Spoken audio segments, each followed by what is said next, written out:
The note slid across the table like a whisper of danger. Tiana froze, her hand trembling above the napkin. Vincent Marino, the man every cop in San Francisco feared but could never touch, had just left her a $0 tip. But under the receipt was something heavier than money. A folded piece of paper, creased at the edges, stained with wine. She opened it with shaking fingers. 7 words stared back at her, written in sharp, deliberate ink. Your brother's in danger. Don't call the cops. Her chest tightened. The restaurant noise blurred. And for the first time in her life, the silence scared her more than the sound. Before we begin, please like, subscribe and tell me in the comments. Where are you watching from? Globe showing Europe, Africa, United States, Canada, UK, Australia, Jamaica. The evening rush had barely begun when the doors of Benny's Blue Note Grill swung open, letting in a blast of cold bay air and the kind of man who changed the temperature of a room without saying a word. Tiana Brooks caught sight of him over the heads of a group of tourists. He wasn't loud or flashy. No gold chains, no entourage. Just a dark gray suit, a crisp white shirt, and a presence that made everyone instinctively sit a little straighter. Vincent Marino. The name dropped in whispers like a curse around the dining room. The kind of name people knew without ever admitting how. Tiana didn't believe in rumors, but she'd worked long enough in San Francisco to recognize power when it walked through the door. She hoped he wouldn't pick her section. But fate had a dark sense of humor. Her manager, a jittery man named Ed, leaned around the counter. Brooks, table 12. VIP.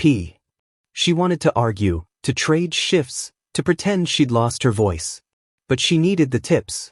Her rent was late again, and her son, Jalen, was texting her about new basketball shoes she couldn't afford. On it, she said softly, grabbing her notepad. Table 12 sat near the window overlooking the foggy street. The lights from passing cars flickered against the glass like ghosts trying to get in.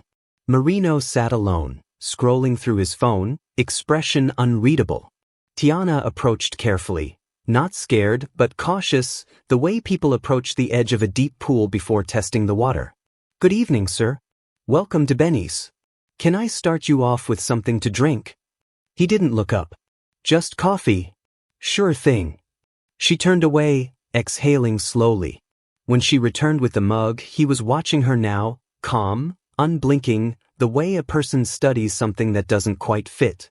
Anything to eat tonight? She asked, steadying her voice. He paused. Whatever you'd recommend. Tiana blinked. Sir? You look like you know good food, he said simply. Bring me something that tells me who you are. The words caught her off guard. Nobody ever asked her opinion like that. Most customers didn't even remember her name. She nodded slowly. All right. She brought him the dish she always made for herself after closing. Cajun chicken pasta with extra garlic and a hint of chili. It was her comfort meal, the only indulgence she could afford to love. When she set it down, he glanced at it, then at her. Smells right. Tiana gave a polite smile and walked away, but she could feel his gaze follow her like a shadow. For the next 20 minutes, he ate in silence while the rest of the restaurant hummed around him. Jazz playing low, dishes clinking, laughter from the bar. When she came back to clear the plate, he had already left. At first, she felt relief. Until she noticed the receipt. No tip. Her stomach sank. After everything, not even $1. But as she lifted the check, something slipped out. A small folded note, slightly damp from condensation. Her hand stilled.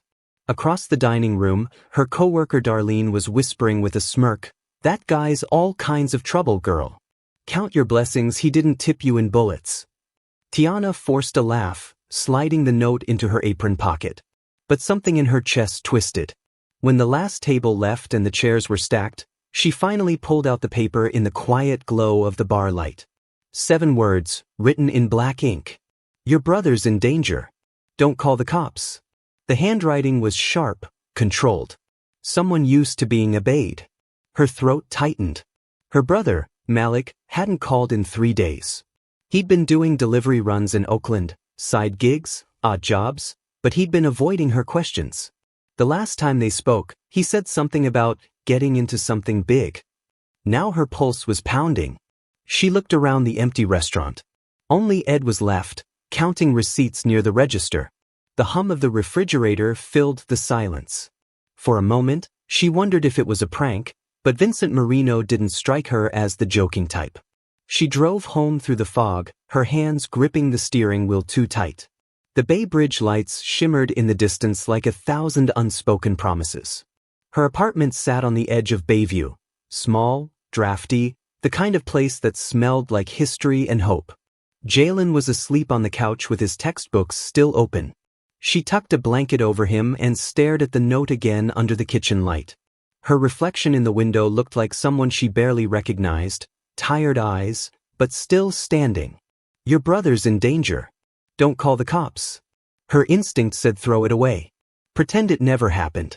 But something deeper, older, that protective voice that wakes mothers before trouble hits, whispered look closer. She turned the note over. There was a faint impression of numbers written beneath the ink, like someone had pressed hard through another sheet. A phone number. Her heart dropped. She grabbed a pen and shaded it lightly with the side of her pencil. The digits appeared like ghosts rising through paper. She hesitated only a second before dialing. It rang once, twice. Then a voice she didn't recognize said, low and firm, "I told you not to call." The line went dead. Tiana stared at the phone, her hands cold. The sound of the refrigerator hummed again, and for a moment, she thought she heard something outside, a car idling too long at the curb. She went to the window. Under the flickering streetlight, a black sedan sat parked across the street, engine running, lights off. Her breath caught. And in that moment, she realized the note wasn't a threat. It was a countdown. Tiana stepped away from the window, her heart thudding so loud she could hear it echo off the walls. She locked the door, slid the note under her pillow, and sat at the edge of the couch watching her son breathe. Sometimes she wondered if life ever gave people like her a real break, folks who worked double shifts, who prayed over overdue bills and still showed up smiling the next day. If you've ever known what it feels like to keep standing when the world keeps handing you the short straw, maybe this story will remind you, you don't need to be rich to be brave.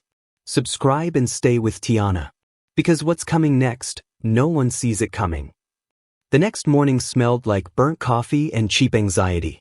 Tiana barely slept. Every sound outside, garbage trucks, car doors, laughter from the neighbors, set her on edge. She walked Jalen to the bus stop pretending everything was fine. He talked about practice, about maybe trying out for the school's traveling team if the coach could overlook his beat-up sneakers.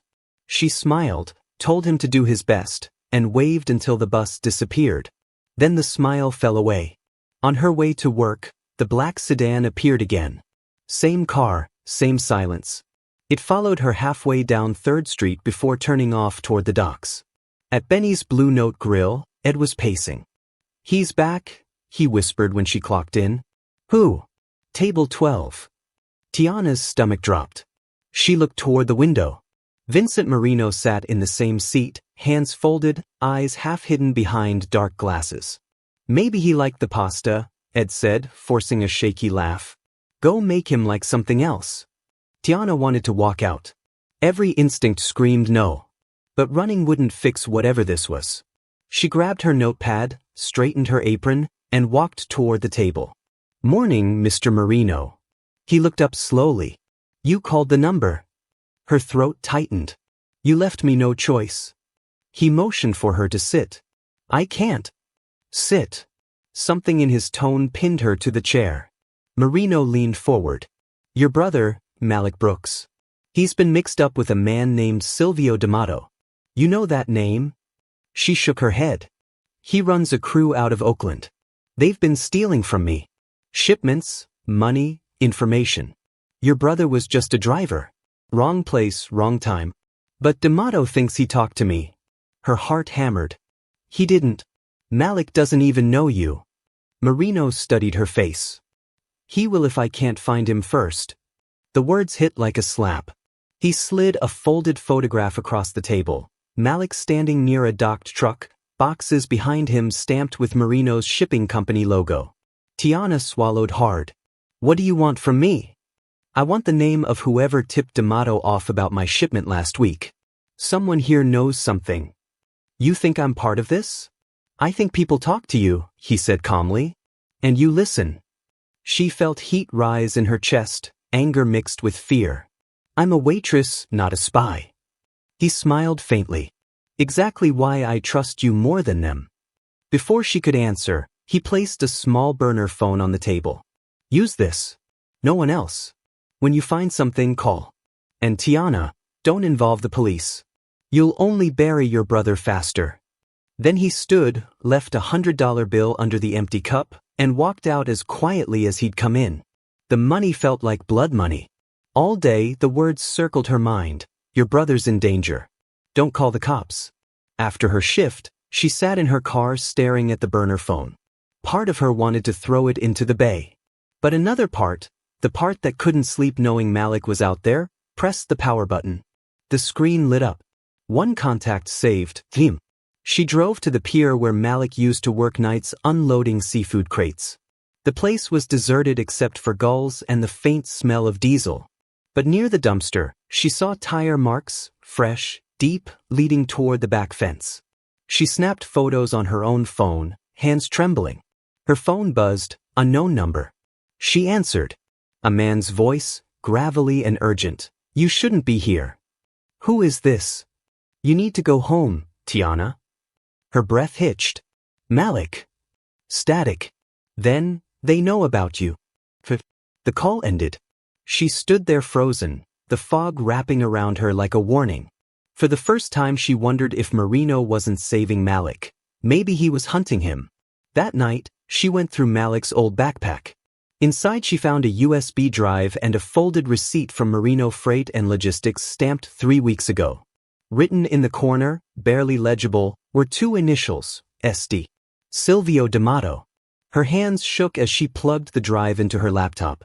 A folder popped up, encrypted files, passwords, spreadsheets full of shipping numbers. She didn't understand most of it, but one word stood out again and again, Valentine. A shipment code? The person? She scrolled until a photo loaded, her brother standing beside Marino himself, smiling, arms crossed like friends. The floor seemed to tilt beneath her. Her phone rang again. Did you find anything? It was Marino's voice now, low and steady. I don't know what this is. You're already in it, he said. Stay close to the restaurant. Watch who talks to the kitchen supplier. That's our leak. I didn't agree to. You agreed when you called. He hung up. Tiana sat back, shaking. The refrigerator hummed again, the same sound that had filled the silence the night before.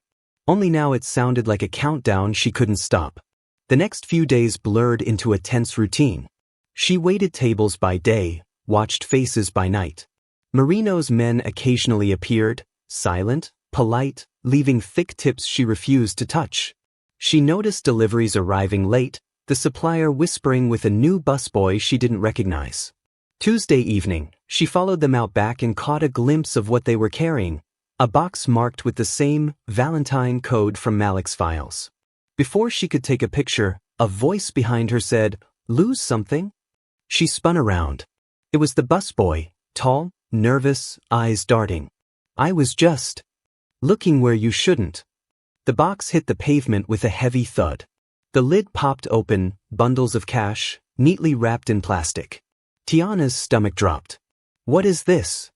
He grabbed her wrist. You shouldn't have seen. A shadow moved behind him.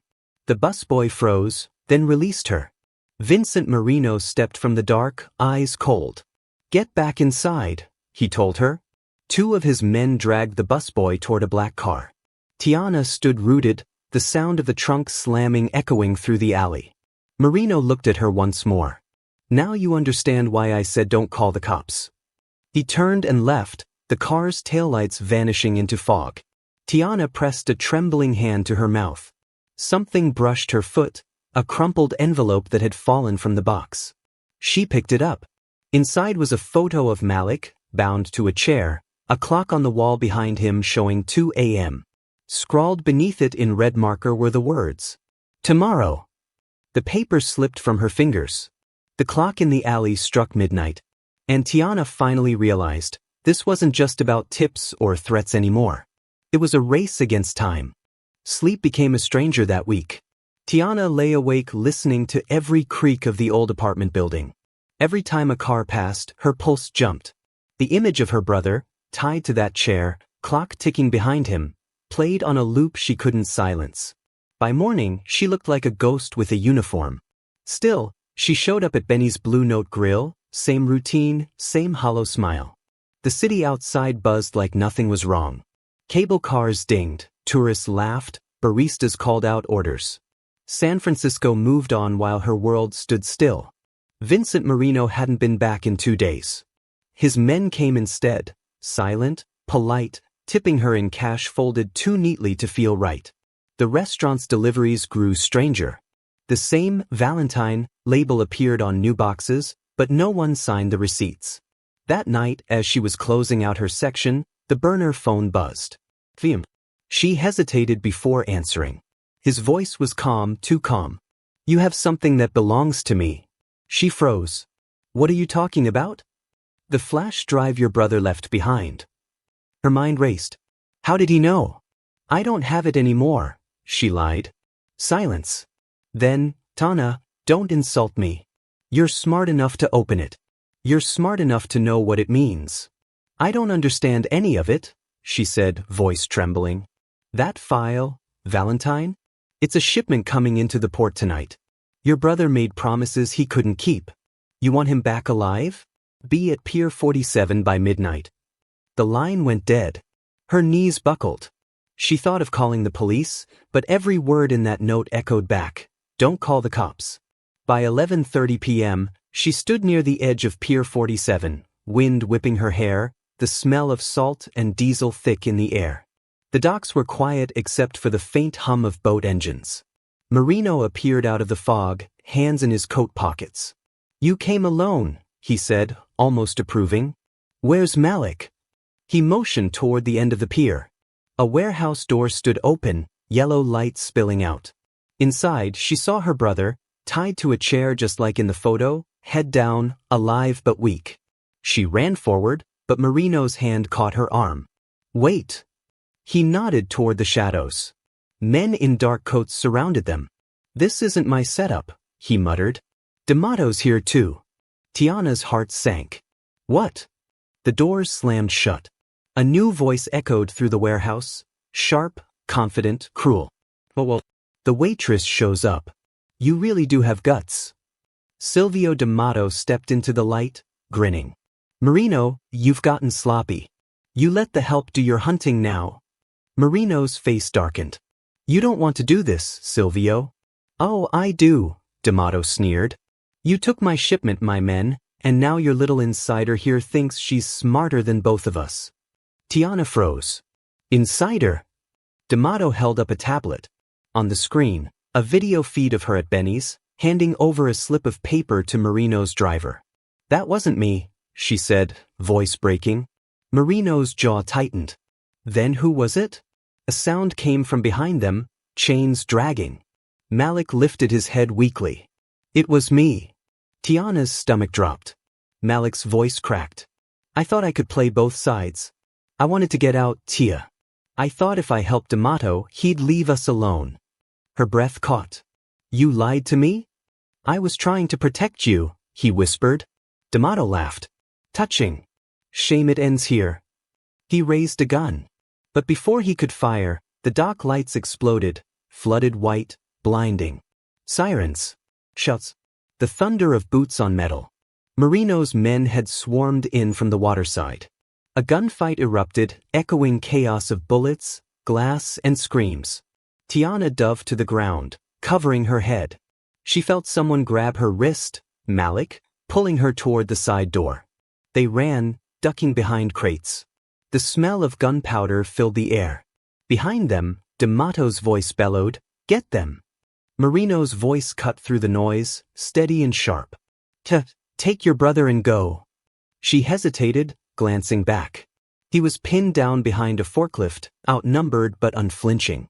Something inside her twisted, gratitude, guilt, confusion. They made it to the parking lot, collapsing behind her car.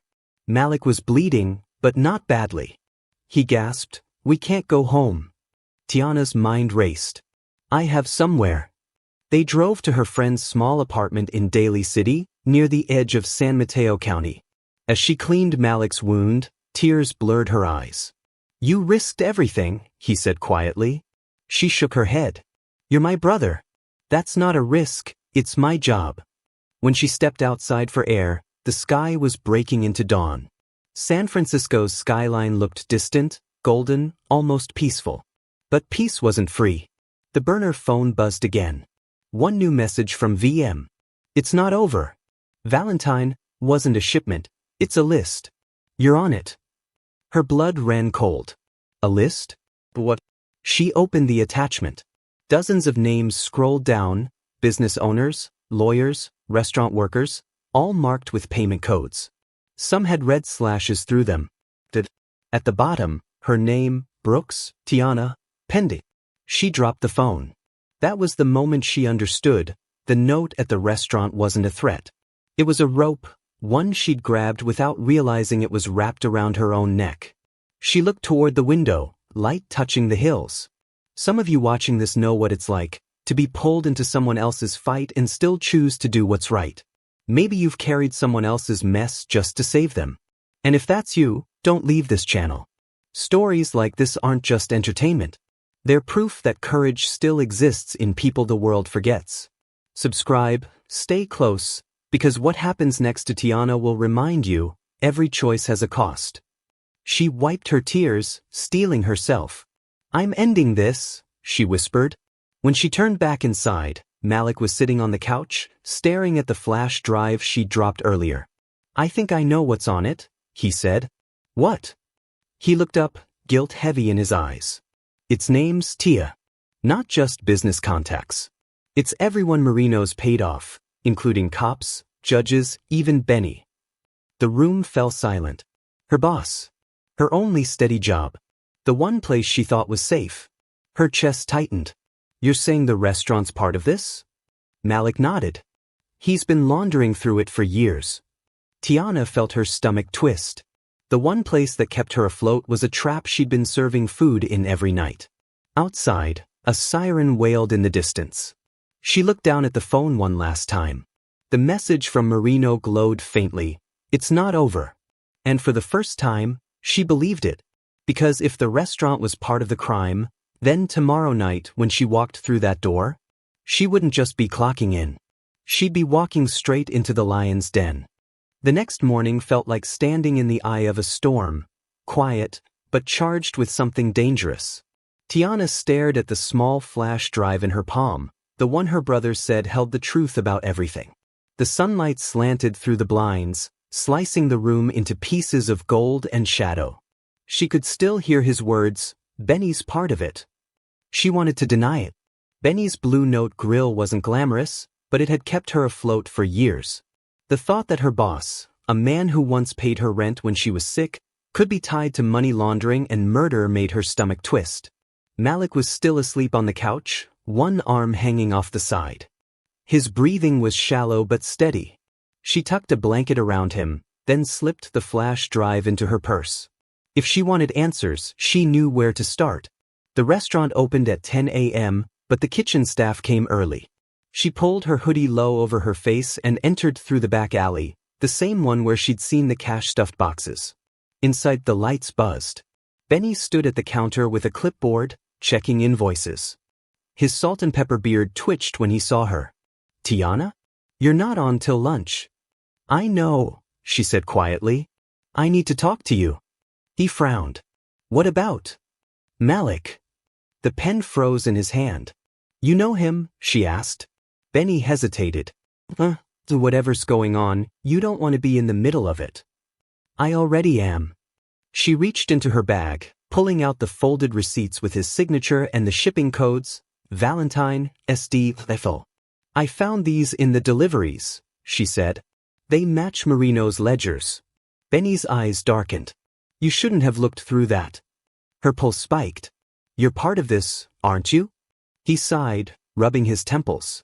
"You think I wanted any of this? You think a small-time jazz joint makes this kind of money without someone owning it behind the curtain? Marino owns it." He nodded, defeated. "Part of it. Keeps things quiet, moves cash through catering invoices. It's safer that way. Until your brother started poking around. Tiana's stomach churned. He didn't do anything wrong. Benny's gaze softened. He's just like you, too honest for this city. That's why you both got noticed. She felt tears sting her eyes.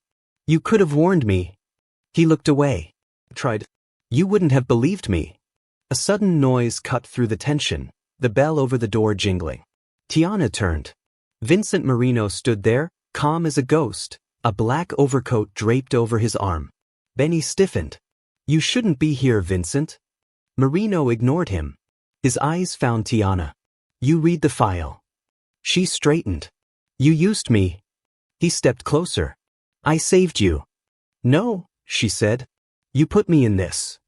Marino's voice lowered. Your brother made a deal with men who don't forgive debts. I gave you a chance to keep him breathing. Her hands clenched. And what about me? You had me working in your front line like bait. Marino exhaled slowly, almost regretful. Sometimes bait's the only thing that brings truth to the surface. The sound of footsteps behind them interrupted. Two men in dark suits entered, blocking the exit. Benny's face went pale. What's this? He demanded. Marino didn't look at him. Clean up. The words froze Tiana's blood. She took a step back. You said you wanted the leak. I found it, he said coldly. You brought me to him. Before she could react, one of Marino's men grabbed Benny. Wait! Tiana shouted. He didn't leak anything. But Benny's look stopped her. There was something resigned in his eyes. Go, he mouthed. Marino gave a small nod. The men dragged Benny out through the kitchen door. Tiana's voice cracked. You can't just. Marino's hand raised. You want to keep your brother alive? Forget what you saw. And then he was gone. The door slammed, the echo swallowing the room. For a long moment, Tiana stood there trembling, surrounded by the smell of garlic and grease, her uniform suddenly feeling like a costume for someone else's play. When she stepped outside, the street was empty. Benny's old car still sat at the curb, keys dangling in the ignition. But he was gone. She walked for blocks, trying to calm her breathing. The city felt different now, colder, sharper. By the time she reached her apartment, dusk had settled over the bay. The burner phone buzzed again. A new text. From unknown. Message. He's next. Her stomach dropped. She ran inside. Malik was gone. The couch was empty, blanket crumpled. The window was open, the breeze cold and sharp. Her heart raced as she spotted another folded paper on the table. She opened it. 2 words. Pier 39. No signature. She grabbed her keys and rushed back out. The streets blurred past, headlights flashing like ghosts in the fog. Her mind spun, Benny gone, Malik taken, Marino back in control. Pier 39 was alive with tourists and seagulls, neon lights reflecting off the water. The smell of salt, fried fish, and tension filled the air. She searched every face, every alley. Then she saw him, Malik, kneeling near the dock, hands zip-tied, a man in a dark hoodie holding him at gunpoint. Her breath hitched. She ducked behind a parked truck, fumbling for her phone. The burner. She texted Marino. They have him. Pier 39. No response. Seconds felt like hours. Then she heard the faint sound of tires screeching. 2 black cars rolled up, headlights slicing through fog. Men poured out, Marino's crew. The man with the gun shoved Malik toward the water. Back off, he shouted. Tiana screamed, running forward before she could think. Stop, please. The man turned the gun toward her, then froze. A single shot cracked through the air. He fell. She turned. Marino stood behind her, gun lowered, face unreadable. Malik gasped, stumbling into her arms. For a moment, it was over. But then Marino's phone buzzed. He looked at the screen, his expression shifting. He handed it to her. On the display, a news alert. Federal agents raid Benny's Blue Note Grill, suspected mafia ties. Her blood ran cold. She looked at him. You tipped them off? He smiled faintly. No. Someone else did. The words hung heavy. Before she could ask who, the distant wail of police sirens filled the air, closer this time, echoing across the pier. Marino's men looked nervous. "Boss, time to go." He turned to her. "Whatever happens next, you keep your brother alive. That's the only thing that matters now." Then he slipped into one of the cars, disappearing into the fog as red and blue lights flashed in the distance.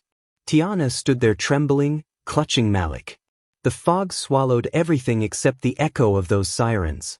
She didn't see the envelope tucked under the windshield of her car until hours later. She tore it open. Inside, one photo, Benny, alive, sitting in a hospital bed. Beneath it, a single line written in Marino's handwriting. "You're in deeper than you think." Her hand shook as she looked up at the mist rolling over the bay. And then she saw it, another car parked across the street. Engine running. Headlights off. Inside, someone was watching her. The watcher in the car. Who? FBI, Marino, or D'Amato's men? The car didn't move. Tiana stood in the glow of the pier lights, clutching the photo of Benny, her brother breathing heavily beside her. The black sedan across the street hummed softly, engine idling.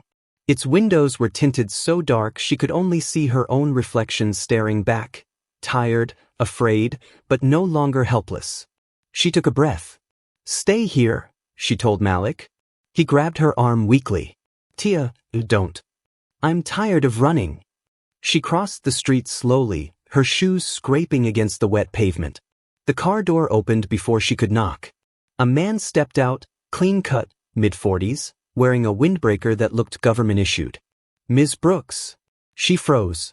"Who's asking?" He flipped a badge. "Agent Caldwell.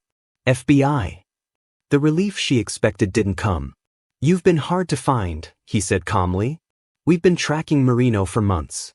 You and your brother are both in danger." Tiana's pulse quickened. "We didn't do anything wrong." "No," he said, glancing back at the pier, "but you're holding something that could take down half the people in this city." Her mind raced. "The flash drive." He nodded. "That list you found, Valentine, it's more than just names. It's every transaction, every payoff, every official who looked the other way. Marino had leverage on everyone. But now that file's gone public." "Public?" she echoed. He sighed. "An anonymous upload hit our system 2 hours ago. Someone leaked it straight to us." She blinked. "You mean?" He nodded. "Whoever did it knew what they were doing. And they wanted you protected." Her chest tightened. "Vincent Marino." Caldwell didn't confirm, but his silence said enough. Behind them, Malik called out. "Tia, we gotta go. Cops are coming." The wail of sirens grew louder. Caldwell looked toward the sound. "I can get you both out of here safely. But you need to tell me everything." Before she could answer, another car screeched around the corner, not a police cruiser, but an unmarked black SUV. The passenger window rolled down. Tiana's instincts screamed move. "Down!" Caldwell yelled, pushing her behind the sedan as gunfire erupted. Bullets tore through the air, sparking against metal. Malik ducked, shouting her name. Then, just as suddenly, silence. When she looked up, the SUV was gone, vanished into the fog. Caldwell was on his radio, barking orders. "We've got shooters near Pier 39. Secure the perimeter." He turned back to her, breathing hard. That was D'Amato's crew. Marino must have double-crossed them before he disappeared. Tiana felt her throat tighten. Disappeared? After the pier shootout, he went dark. No one's seen him since. She stared out toward the water, fog drifting like smoke over the bay. Somewhere in that mist, Vincent Marino had vanished. The man who'd scared her, used her, and in some twisted way, protected her. Caldwell handed her a card. "We'll need your statement. But for now, go home. Keep your doors locked. Someone will be watching the apartment for your safety." She nodded numbly. That night, the city seemed quieter than usual. She sat by the window of her small kitchen, lights off, watching the headlights drift down the street like restless ghosts. Malik slept on the couch again, his breathing shallow but steady. On the table lay the flash drive and the folded photo of Benny in his hospital bed. She traced the handwriting beneath it, "You're in deeper than you think." She whispered to herself, "You were right, Vincent." But maybe being deep was the only way out. She didn't hear the knock at first, soft, almost hesitant. When she opened the door, a small envelope lay on the floor. No footsteps, no figure outside. Just that same white paper she'd seen weeks ago under a coffee-stained plate. Her hands trembled as she opened it. Inside was a single page. No money, no threats. Just handwriting she knew too well. "You did good, Tiana. Keep the kid out of trouble. V." She stood there, staring at the note, heart heavy with something she couldn't name, not grief, not relief, something in between. The world wouldn't believe her if she told it. A waitress and a mafia boss, both chasing redemption in their own broken ways. Outside, dawn broke over San Francisco. The first buses rumbled awake. Somewhere downtown, headlines were already printing. Corruption ring cracked. Dozens arrested in Bay Area scandal. Tiana poured herself a cup of coffee, sat by the window, and watched the city wake up. She'd seen too much to go back to normal. But normal didn't matter anymore. She'd survived. And deep down, she knew the man who'd left that note hadn't vanished. Not really. People like Vincent Marino didn't disappear, they just changed shadows. Maybe one day she'd see him again. Maybe not. But the next time someone left her a note, she'd be ready. When her son woke, she smiled for the first time in weeks. "We're gonna be okay, Jalen," she said softly. He frowned, half asleep. "You promise?" She nodded. "I promise." And for once, it felt true. Sometimes, life doesn't hand you answers. It hands you choices. Tiana didn't ask to be brave, but when fear knocked, she stood up anyway. In a city built on power and secrets, it wasn't money or status that saved her, it was faith, family, and courage that refused to stay silent. Because sometimes doing the right thing costs everything. But losing yourself costs more. If this story touched you, take a moment to like before you scroll away. Tap that subscribe button, leave a comment, share what this story made you feel. Stories like this keep hope alive, and someone out there still needs to hear one.